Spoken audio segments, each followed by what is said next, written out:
Je vais vous présenter un cas clinique très simple. Patient de 70 ans, diabétique depuis 20 ans, hypertendu. Le patient vient pour une dyspnée d'effort sans jamais de douleur thoracique. Il a une pression artérielle normale à 12,7, une fréquence cardiaque à 80 par minute sans souffle. Et l'ECG que vous avez sous les yeux retrouve un rythme sinusal régulier, un PR à 0,2 secondes, une onde Q de V1 à V3 avec un sus décalage du ST de V2 à V3 et les ondes T négatives en V4, V5. Et la principale question qui se pose est alors, faut-il revasculariser en urgence? Autrement dit, allez-vous faire une coronarographie en urgence à ce patient?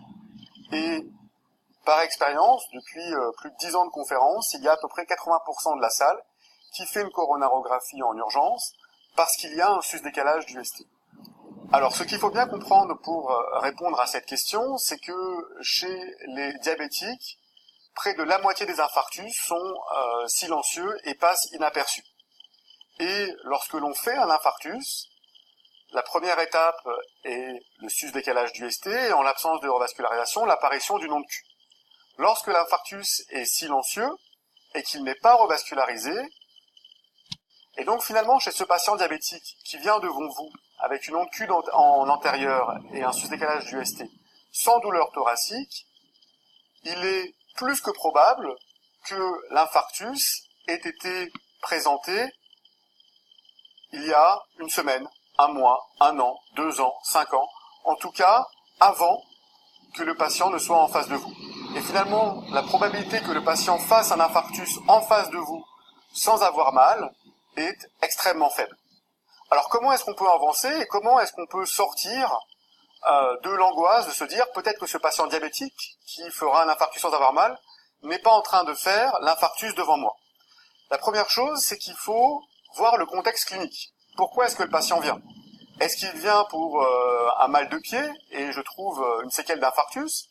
Est-ce qu'il vient pour une appendicite et finalement ça n'a rien à voir? Ou est-ce qu'il vient dans un tableau de choc cardiogénique? S'il vient dans un tableau de choc cardiogénique, à ce moment-là, peut-être qu'on peut se dire que il est en train de faire son infarctus et qu'on arrive pendant la bataille. La seconde chose est de voir l'ancienneté du diabète. Est-ce que le patient a un diabète assez sévère pour avoir une neuropathie qui l'empêcherait d'avoir mal? La seconde étape est de faire ce que l'on vous dit de ne jamais faire en cas de SCA-ST+, c'est-à-dire de faire un cycle de troponine. Pourquoi? Parce que si le cycle de troponine est négatif, on se rassure que l'infarctus est ancien. Si la première tropo est positive, à ce moment-là, il faudra se dire que peut-être l'infarctus est récent et on devra alors discuter d'une revascularisation. Mais comme on ne connaît pas l'ancienneté de l'infarctus, il faudra alors opter pour une revascularisation par angioplastie et jamais par thrombolyse. La troisième chose à réaliser est une échographie cardiaque transthoracique pour voir au niveau du myocarde, et notamment de la paroi antérieure, qui correspond aux dérivations V1 à V4 sur le CG, s'il y a une séquelle d'infarctus. Est-ce que c'est une séquelle fibreuse ancienne qui nous rassurerait, nous ferait penser que l'infarctus est très ancien, ou au contraire, est-ce que le myocarde est hypokinétique ou akinétique sans séquelle fibreuse?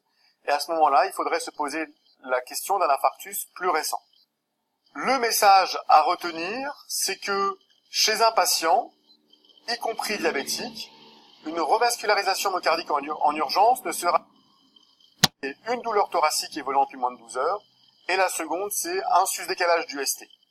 En l'absence de douleur thoracique, sauf contexte de choc cardiogénique cataclysmique ou de cinétique de troponine qui va en augmentant, il n'y a aucune